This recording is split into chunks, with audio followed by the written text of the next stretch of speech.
Բարի երեկո շարունակվում է օրվա հերթապահ հատուկ նախագիծը եւ ձեզ համար սիրով տաղավարում այսօր ողջ օրը աշխատել են եւ դեռ աշխատելու են Խորեն Լևոնյանը եւ Հերմինե Ստեփանյանը։ Եվ անդադար բոլորը սպասում ենք թե երբ պիտի այս սահմանափակումները վերանան, որպեսզի դուրս գանք եւ վայելենք մեր սիրելի մայրաքաղաքը։ Ես օրինակ շատ եմ կարոտել այդպես Աբովյան փողոցով քայլելուն Խորեն։ Մյուս բանը, որի համար մենք բոլորս եւ հյուրերը ուրախանում ենք, Երևանի կլիման է, որը 300 տարվա մեջ արև է։ Չենք կարող չնշել մեր սիրելի մայրաքաղաքի սրճարանների մասին նաև։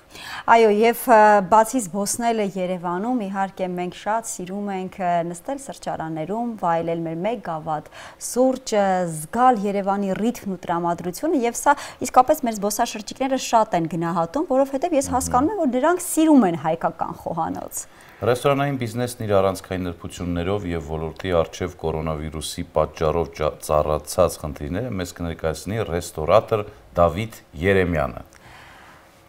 Բարի երեկո։ Բարև ձեզ։ Պարոն Երեմյանը արդեն եթերում է, ողջույն։ Բարև ձեզ Հերմինե ջան, Խորեն ջան։ Ողջույն։ Շատ հաճելի է լսել ոլորտի մասնագետներին, սկսենք միանգամից լավ տրամադրություն հաղորդող հարցերից։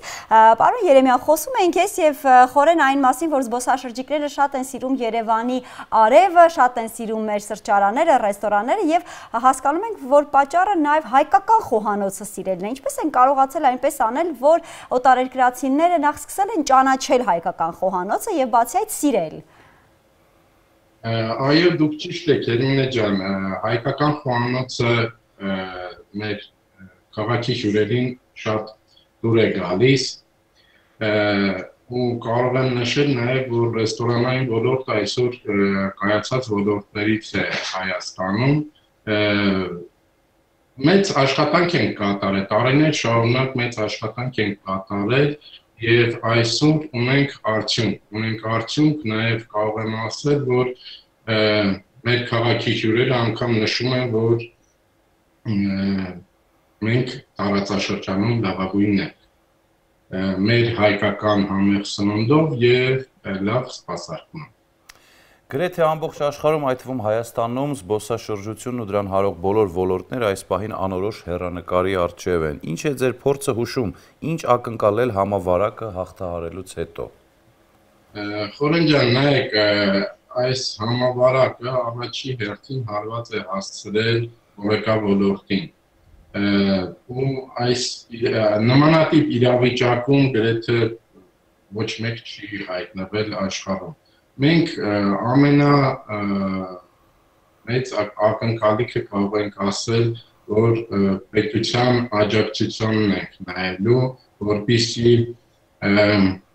ընդհանուր տնտեսությունը պետք է զարգանա, ընդհանուր տնտեսությունը պետք է հնարավորինս առողջանա, որպեսզի կարողանա նաև մեր ոլորտը աշխատի այն ջիղով, այն տրամադրությամբ, ինչով որ աշխատել է Մինչ այժմ, այո, երեք իդեպ օրվա հերթապահ հաղորդման հյուրերից մեկը տնտեսագետ էր, ով ասում էր, որ խոշոր ընկերությունները կարող են շահել, եթե օգտագործեն նորագույն տեխնոլոգիաները եւ նորագույն տեխնոլոգիաները ծառայեցնել ոչ միայն իրենց բիզնեսների վնասից փրկելու համար, այլև հակառակը նոր հաջողություններ եւ հաղթանակներ գրանցելու համար։ Հիմա եթե օրինակ համարենք, որ նորագույն տեխնոլոգիա է այսպես հեռախոսներով կամ առցանց պատվերներ գրանցելը, առաքումները, կարելի է ասել, որ սրանից իսկապես ռեստորանները գոնե կարող են ճգնաժամի մեջ չհայտնվել կամ գուցե կան այլ տարբերակներ, որոնց միջոցով ռեստորանները պայքարում են այս ճգնաժամային պայմաններում։ Նայեք, Հերմինե ջան, մենք տարիներ առաջ ենք մեր առաքման կենտրոնը բացել եւ ասեմ ձեզ, որ առաքումը մեր շրջանառության 2-ից 3%-ն է ընդամենը կազմել եւ ասենք, որ առաքումով մենք կարողանանք ինչ-որ ճգնաժամից դուրս գալ, դժվար թե կարողանանք։ Ռեստորանային ոլորտը պահանջում է, որպեսզի մարդիկ դուրս գան, հնարավորություն ունենան նստելու, վայելելու այդ մթնոլորտը, որը որ ռեստորանում է։ Ես կարող եմ օրինակ բերել անցած տարի մենք 1.5 միլիոն այցելու ենք ունեցել, որից 700,000-ը, մոտ 700,000-ը եղել են զբոսաշրջիկներ։ Դժվար դուք կարող եք արդեն վերլուծել եւ բավականին թվերը իհարկե մեծ են եւ անհամեմատելի են առաքումների հետ։ Գրեթե ամբողջ աշխարհում, այդ թվում Հայաստանում, զբոսաշրջությունն ու դրան հարող բոլոր ոլորտները այս պահին անորոշ հեռանկարի առջև են։ Այս ինչ է ձեր փորձը հուշում, ինչ ակնկալել համավարակը հաղթելուց հետո, այս հարցը տվել եմ ցավոք սրտի։ Հիմա կարդամ մյուս հարցը, պարոն Երեմյան։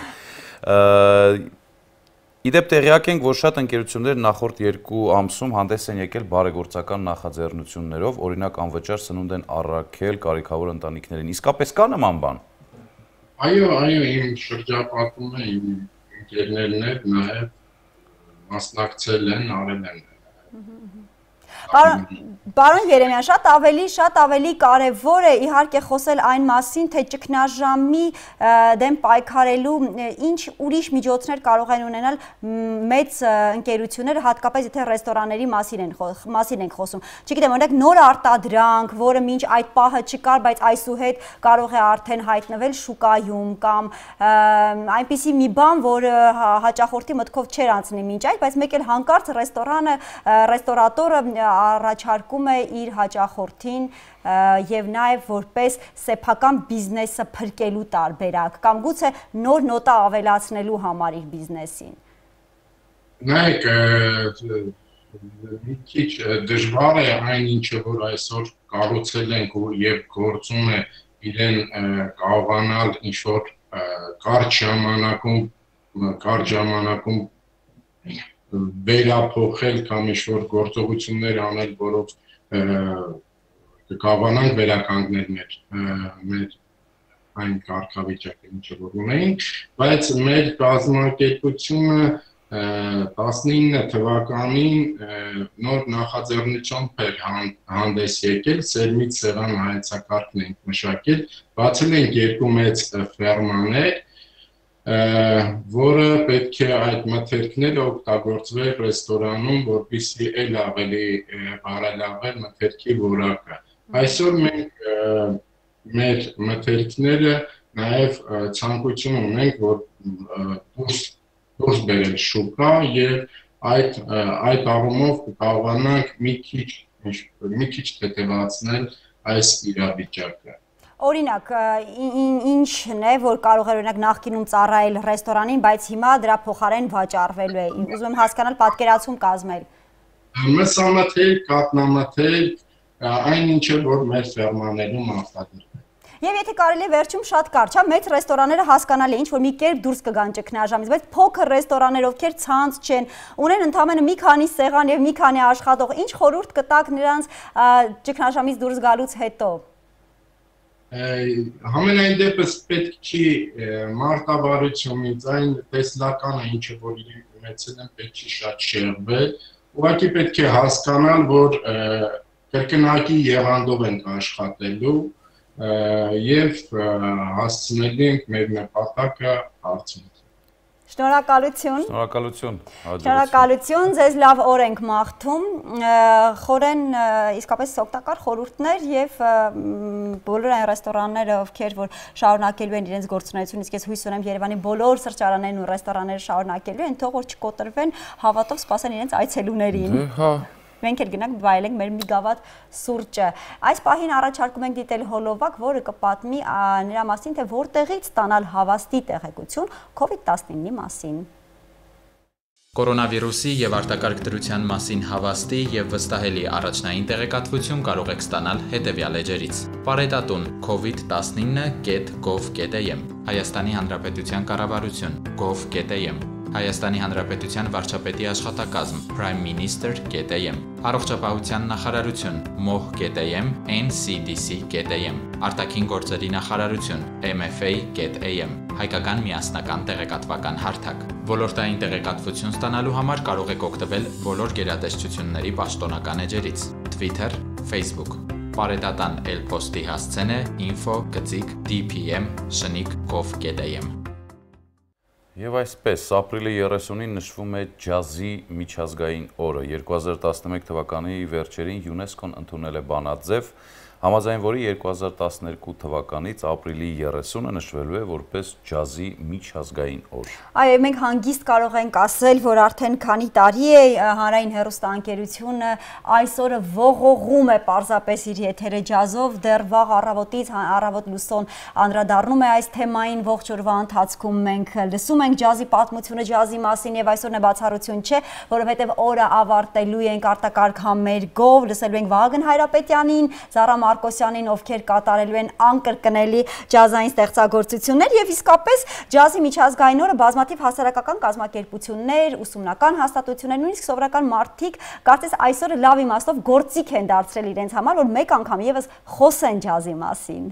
Այդ հիմա դու բոլորը ասեցիր, ես բանն եմ ասել։ Դու այնտեղ կարող ես ասել ջազը երբ է ի հայտ եկել։ Ջազը ի հայտ է եկել, շնորհակալ եմ։ 19-րդ դարի վերջին, 20-րդ դարի սկզբին որպես աֆրիկյան եւ եվրոպական մշակույթների սինթեզ եւ առ այսօր շարունակում է մնալ երաժշտական արվեստի բացառիկ ձև, որը միավորում է ազգերին, վերացնում սահմանները մարդկանց եւ պետությունների միջեւ։ ՅՈՒՆԵՍԿՕ-ի գլխավոր քարտուղար Իրինա Բոկովան ժամանակին նկատել էր, որ ջազն իր ամբողջ պատմության ընթացքում եղել է դրական փոփոխությունների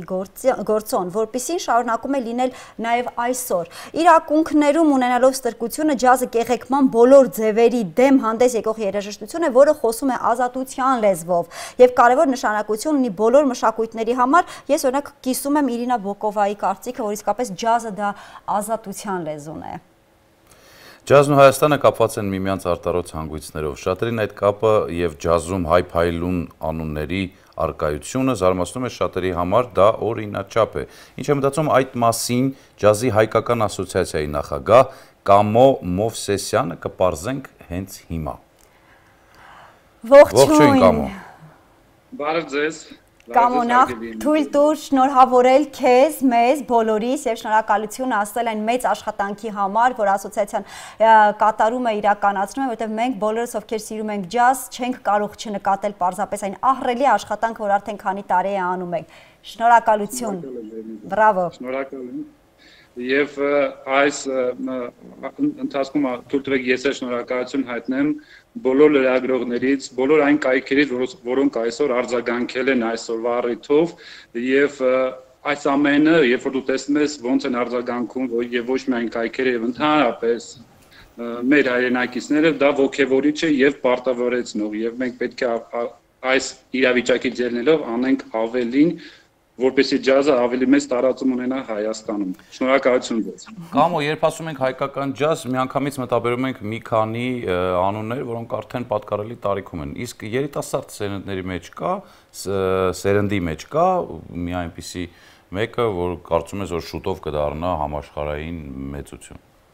Երիտասարդ սերնդի մեջ արդեն կան այնպիսի անուններ, ինչպիսին է օրինակ Տիգրան Համասյանը, որը համաշխարհային աստղ է դարձել եւ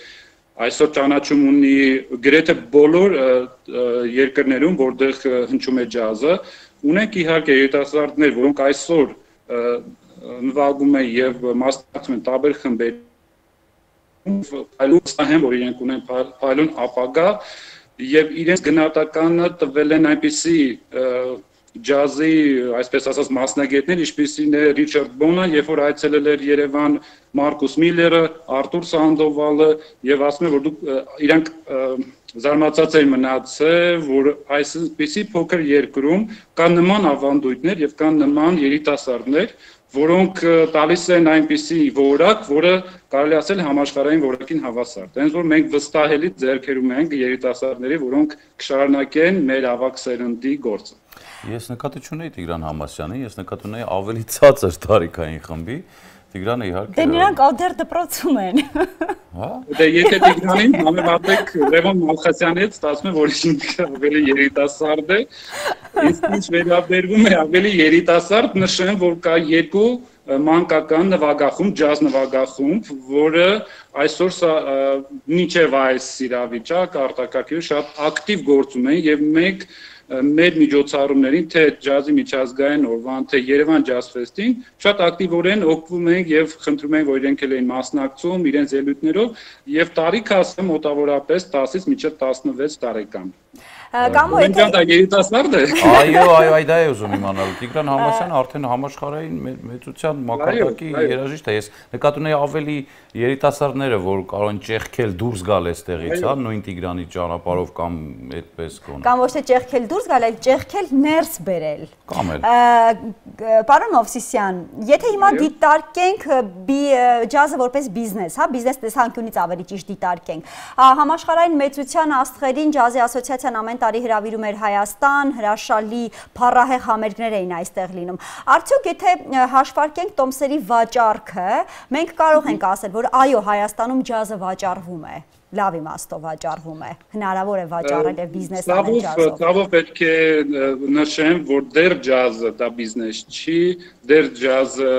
այն ոլորտ, այն երաժշտական արվեստ ուղղությունը չի, որով կարելի է բիզնես պլան գծել կամ բիզնես ստանալ։ Սա ավելի շատ գիտեք ինչ պատկում էր, երբ որ մարդ մտածում է իր երկրի քաղաքի մասին եւ ասում է ինչի մեր քաղաքում բոլոր քաղաքներում ցիվիլ, հա, Եվրոպա, Ամերիկան կան ջազ փառատոներ, իսկ ինչի մեր քաղաքում չկա այն։ Այդ մկրտումներով ելնելով մենք որոշեցինք, որ պետք է անպայման Երևանում է լինի։ Անկախ նրանից դա կլինի բիզնես, թե ոչ բիզնես, եւ փառք Աստծո կան այնպիսի գործընկերներ, որոնց մեզ թույլ է տալի, որ մենք տարիներ շարունակ այդ փառատոնը իրագործենք եւ ինչպես նաեւ ջազի միջազգային օրը իրագործենք,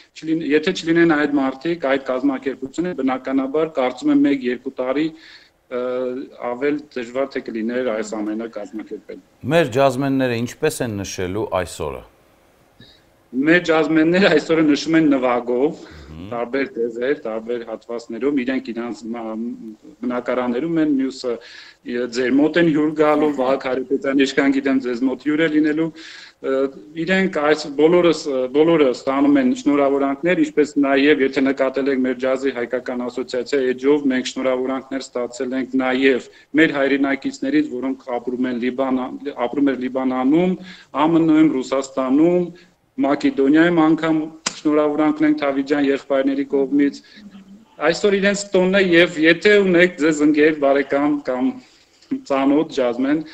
որտեղում եմ զանգարեք, շնորհավորեք, շատ հաճելի իրենց համար եւ շատ ոգեվորիչ։ Իրանք դրա կարիք ունեն։ Դե հիմա դուք էլ շնորհավորեք։ Ես բոլորին շնորհավորել եմ, բայց չեմ զլանա եւս մեկ անգամ։ Շնորհավոր եմ բոլոր ջազմեններին եւ ինչու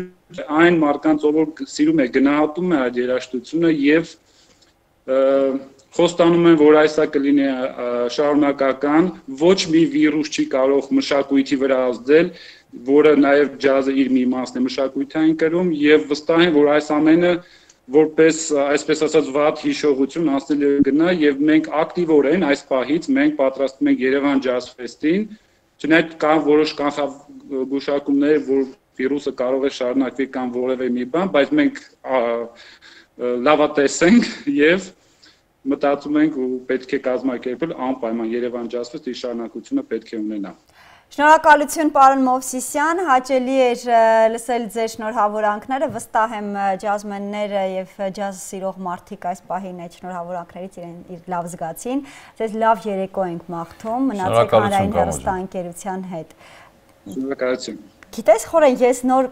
պարոն Մովսիսյանը որ շնորհավորում էր, ուզում էի հետ գայինք եւ այսպես ինձանից գոհ նշեի մեր ջազմենների անունները, հատ ասել նրանց, թե ինչ է մաղթում, եւ հետո երբ մտքումս այսպես սկսեցի նրանց անունները տալ, հասկացա, որ օրը պարզապես չի վերջանա, որովհետեւ շատ են մեր ջազմեններ եւ հրաշալի ջազմեններ ունենք ոչ միայն Հայաստանում, այլև արտերկրում։ Կարող ենք սպասել։ Չէ, խորեն ջան, մենք շտապում ենք, որովհետեւ շատ լավ երաժշտություն հիմա պիտի լսենք, լսելու ենք Մարտա Կիրակոսյանին, Սիրո կամար ստեղծագործությունը, որի հեղինակներն են Արտուր Գրիգորյանը եւ Տաթևիկ Հովհաննիսյանը, արի վայելենք։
Շնորհակալ եմ։ Հիմա ինչպես չծափահարես։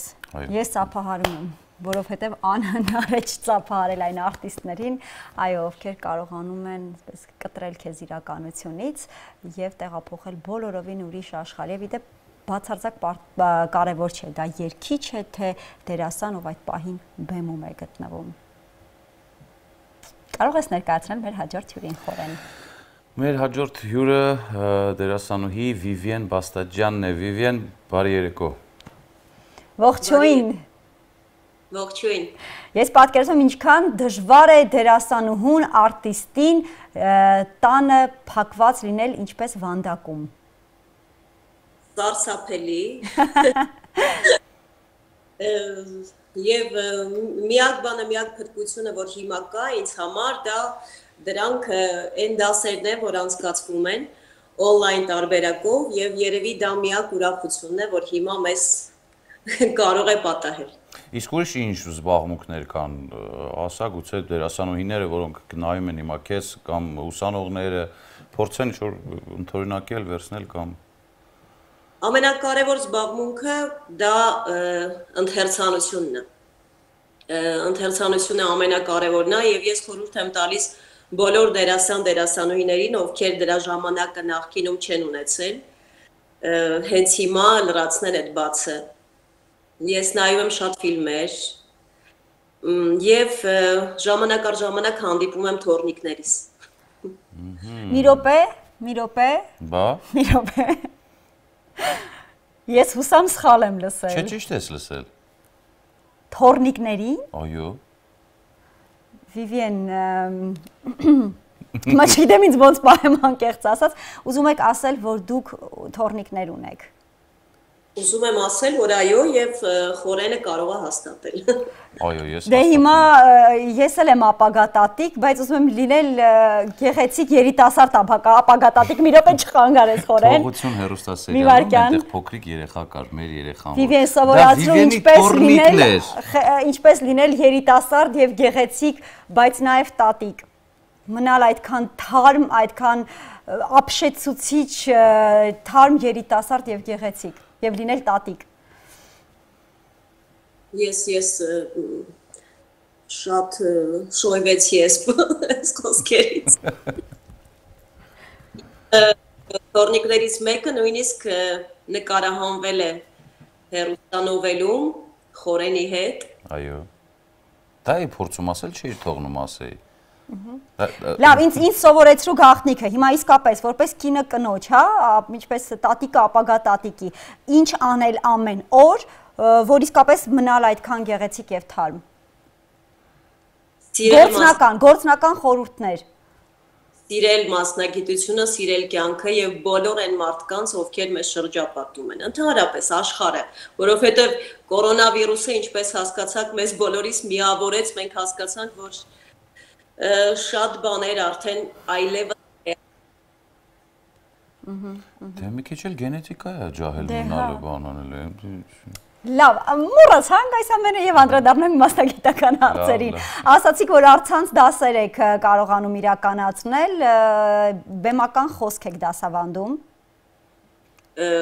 Եվ դերասանուհիություն։ Բեմական խոսք չի,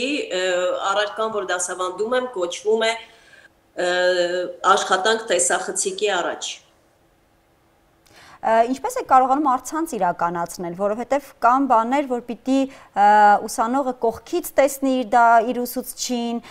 նույնիսկ հակառակը մեջքի հետևից պիտի տեսնի, բայց միշտ չի, որ հնարավորություն կա իհարկե առցանց ամբողջական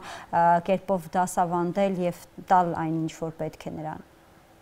Գիտեք ինչ հետաքրքիր բան է տեղի ունեցել, ուրեմն հիմա բոլոր քննությունները Թատերական ինստիտուտում անցկացվում են on-line տարբերակով եւ բոլորը վիդեոներ են անում, որպեսզի կարողանան հանձնել քննություններ։ Այսինքն ես երբ իմացա այդ մասին, շատ ուրախացա, որ այն երեխաները, ովքեր որ անցել են այս առարկան, այլևս կհմտանան եւ կիմանան ինչպես աշխատել տեսախցիկի առաջ։ Ոնց հասկանում եմ, սա նոր առարկա է, հա, Վիվիեն։ Հա, խորեն։ Քանի տարի արդեն կա այս առարկան ինստիտուտում։ 3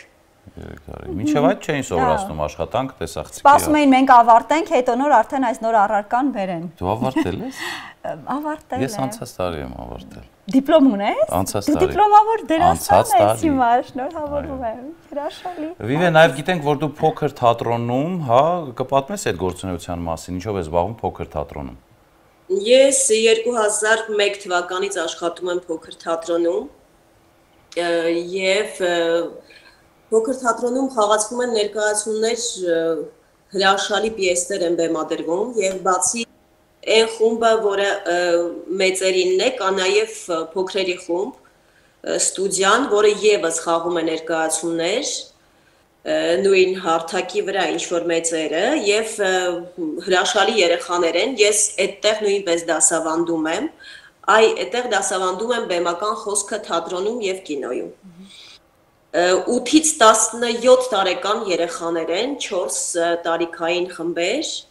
անպայման այցելեք, որովհետև հրաշալի թատրոն է եւ բեմադրվում են այնպիսի պիեսներ, որ ուրիշ թատրոններում երբևէ չեք տեսնի։ Վիվիեն, երբ փոքր թատրոնի ներկայացումները նայում ես, հասկանում ես, որ երեխաները թատրոնը իր ողջ գաղափարով իսկապես անց են կացնում իրենց մեջով, հասկանում են այնինչ անում են,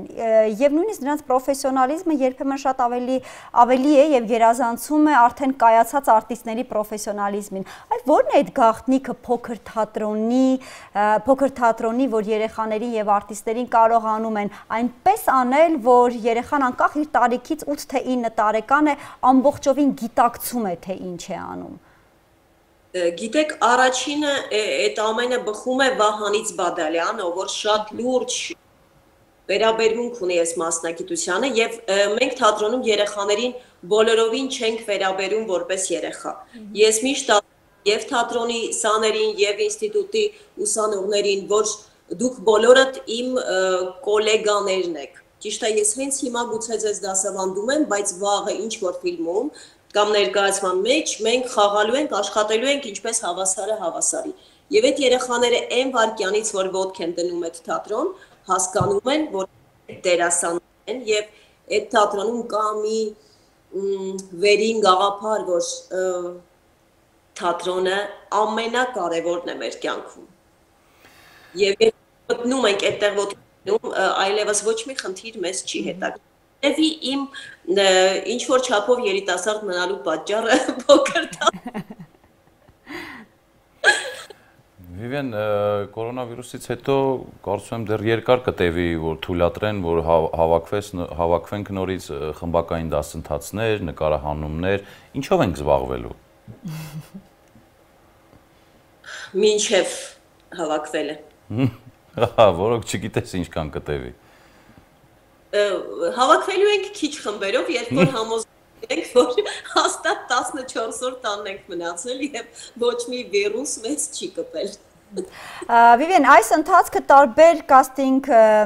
տնօրեններ, մենեջերներ օգտագործում են արտիստների հետ ավելի շատ շփվելու սոցիալական հարթակներում, տարբեր խնդիրներ, առաջադրանքներ, որոնք հենց ռեժիսորներն են առաջարկում եւ կարող ես սամապրոբույ, հա, այսպիսի բառ ունենք մենք մասնագիտական, անում ես ուղարկում եւ թվում է թե ժամանակն ու տարածությունը բացարձակ չեն խանգարում, որ հայտնվես ճիշտ վայրում, ճիշտ տեղում։ Այսպիսի բաներ փորձում եք, արդյոք հետևում եք պահանջներին, թե ռուսական շուկայի պահանջներին եւ թե արտասահմանյան եւ կարողանում եք արդյոք մասնակիցը լինել դրա։ Ինձ լինում են տարբեր առաջարկներ եւ ես շատ մեծ սիրով մասնակցում եմ։ Հիմնական պատճառներից մեկը լեզվի իմացությունն է, իդեպ այս կորոնավիրուսի շրջանակներում ասեմ, որ դերասանները կարող են ավելի խորացնել իրենց գիտելիքները օտար լեզվի իմաստով, որովհետև դա պայմաններից մեկն է, մեծ կտորով։ Դա ուղղակի իմ խորհուրդն է։ Իսկ ինչ վերաբերում է ռուսները այսպիսի մի արտահայտություն ունեն, «Нет худа без добра» բարիքի։ Երևի ինչ-որ բաներ այս ընթացքում ավելի այլ ձևով կընթանան եւ ավելի հետաքրքիր կդառնան, որ չէին կարող լինել սրանից մի քանի ամիս առաջ։ Գիտեք, ես գտնում եմ, որ մենք պիտի կյանք ընդունենք այնպիսին, ինչպիսին որ կա։ Շատ տխուր է այս վիրուսը, այն իմաստով, որ ինչ-որ մարդիկ հիվանդանում են եւ դեռ չգիտենք հետևանքների մասին։ Ուղղակի պետք է իսկապես լինել կարգապահ։ Ես կարծում եմ, որ ամենակարևոր պայմանը եւ ամենակարևոր խնդրանքը, որ կարող եմ ասել իմ գոլեգաներին եւ բոլոր մարդկանց, իմ հայրենակիցներին, որ պետք է լինել կարգապահ, իսկապես երբեմն մարդիկ նույն խանութում կորցնում են սթափությունը եւ երբ որ դու խնդրում ես, որ քեզնից մի փոքր հեռու կանգնեն, դա ընդունում են որպես անձնական վիրավորանք։ Այդպես անել Շնորհակալություն Վիվիեն, շատ հաճելի էր զրուցել, իսկապես մոտիվացիոն, այսպես կարելի ասել, զրույց հանդիսացավ սա մեզ համար, քեզ լավ օր ենք մաղթում։ Ես էլ ձեզ։ Շնորհակալություն, հաջողություն Վիվիեն։ Մենք այս պահին ձեզ հրաժեշտ ենք տալու, որովհետև հանրային հեռուստաընկերությունը շարունակելու է դեռ հրաշալի նախագծեր եւ հաղորդումներ ձեզ ցուցադրել, իսկ մենք հանդիպելու ենք 20:50-ին եւ այդ ընթացքում ներկայացնելու ենք մեր հարցման արդյունքները։ Ցտեսություն։ Անատոլիական պատմության վերջին սերիան է այսօր։